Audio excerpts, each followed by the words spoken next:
Good morning and welcome to another edition of Daily Brew, your morning pick-me-up. I'm Mark Proyce, pastor of the Naples SDA Adventist Church. This morning, I want to recap with you the last 2 days that we had real quickly, where we had Moses delegating authority, and then later on, that same person who wasn't happy with his delegation became one of the spies, who in turn came back and gave a positive report in the sense that the people could conquer that land. Unfortunately, they didn't follow his advice. They followed the majority report, which was a pessimistic report.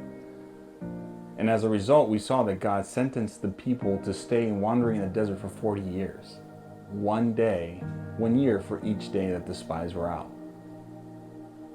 The Bible tells us in chapter 14, verse 39, it says this: Then Moses told these people all of the children of Israel, and the people mourned greatly.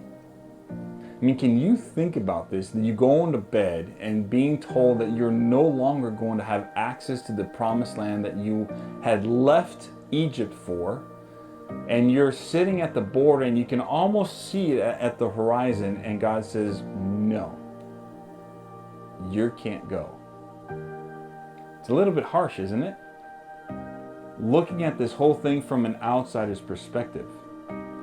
But when you realize that they had been wandering for almost 2 years, and God providing miracle after miracle, providing a way for them to eat, to stay warm, to stay cool, water in the desert, the people did not have faith enough in that same God who delivered them to now go and conquer the land that he had promised to them that they would inherit.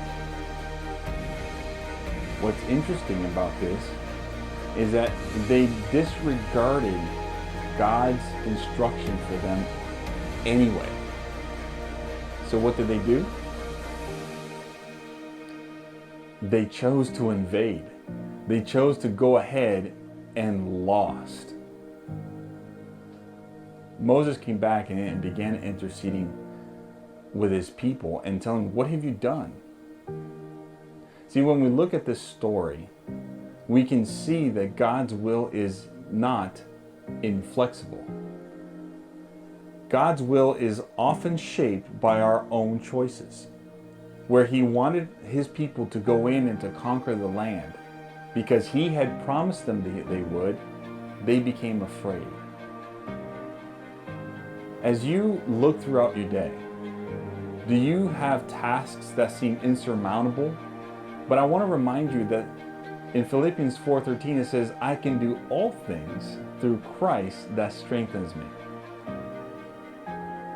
Remember, setting yourself up for success means coming with a positive attitude and having that text in the forefront of your mind that you can do all things through Christ means that you are setting yourself up for success. I pray that as you go throughout your day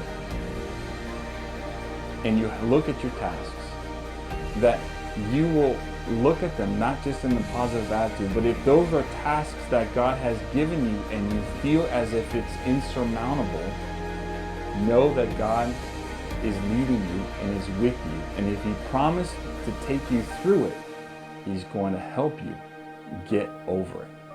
May God bless you. Have a wonderful day.